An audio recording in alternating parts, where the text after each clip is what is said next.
Connaissez-vous l'utilité de ces étranges bosses sur les canons des chars?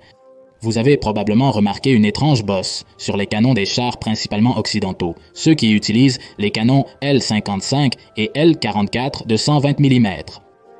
C'est très caractéristique des chars comme les Léopard 2, M1 Abrams ou les Challenger britanniques en synthèse, même sur des chars soviétiques comme ceux de la série T-72.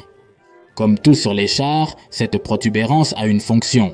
Et dans ce cas, une assez importante, ce curieux composant du canon s'appelle en anglais Bore Evacuators, ou aussi évacuateur de forage ou extracteur de fumée dans notre langue. Son emplacement dépend du modèle du char, mais il se situe généralement près du centre du canon. Lors du rechargement d'un canon de char, une porte doit être ouverte qui isole la compartiment de la tourelle avec le canon. Lors de l'ouverture de cette porte pour retirer la douille de la munition et insérer une nouvelle munition, le canon et la cabine de l'équipage communiquent permettant le passage de gaz désagréables, d'étincelles de matériaux propulseurs encore allumés et d'autres résidus dangereux pour l'organisme.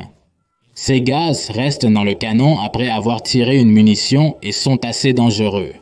Ils peuvent causer des nausées, de l'engourdissement ou même une perte temporaire ou permanente de la vision. Ces gaz peuvent rendre inutiles les capacités de base de l'équipage. De plus, les étincelles de matériaux propulseurs peuvent provoquer des incendies à l'intérieur des réservoirs. Avant, ces gaz s'accumulaient lentement à l'intérieur des réservoirs sans que les équipages s'en rendent compte. En plus, après la détonation d'une charge propulsive à l'intérieur du canon, il reste généralement des particules propulsives encore actives. Il est dangereux qu'elles pénètrent dans les compartiments de l'équipage car en se mélangeant avec l'oxygène, elles peuvent facilement détonner, blessant évidemment l'équipage. La solution à tous ces problèmes était très simple, l'extracteur de fumée.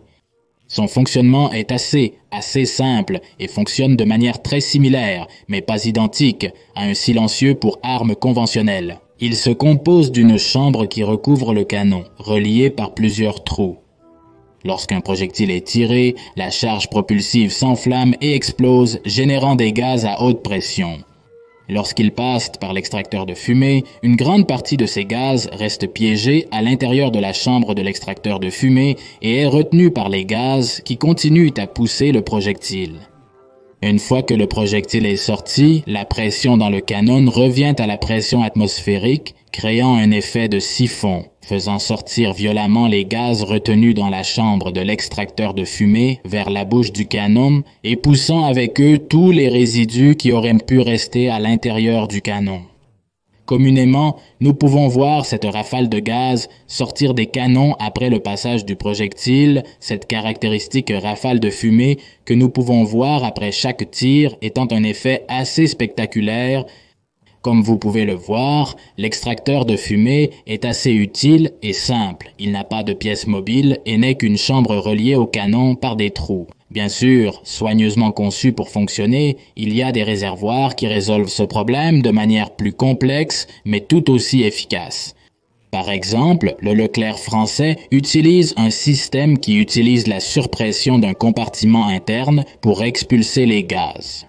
Mais l'intention de ce système est de retirer tout résidu de l'intérieur du canon. Et en fait, ce système a été hérité de chars allemands capturés lors de la Seconde Guerre mondiale. Le premier système utilisé pour éliminer les gaz des canons a été inventé pour le Panzer-C, Panther allemand. Après la Seconde Guerre mondiale, une grande partie de ces chars capturés ont été donnés aux Français pour rééquiper l'armée française en blindés et les concepteurs français ont copié cette technologie pour leurs chars et pour leurs pièces d'artillerie autopropulsées. Et le T-14 Armata, dans ces chars, le canon et la cabine de l'équipage ne sont pas connectés. Donc, en réalité, le problème des ICASES n'est pas un problème. Curieusement, les extracteurs de fumée ne sont pas exclusifs aux chars. Par exemple, nous pouvons les voir sur une grande variété de pièces d'artillerie autopropulsées comme les types 75 ou les Mach 9 Paladin avec des canons de 155 mm. On les voit aussi sur un grand nombre de navires,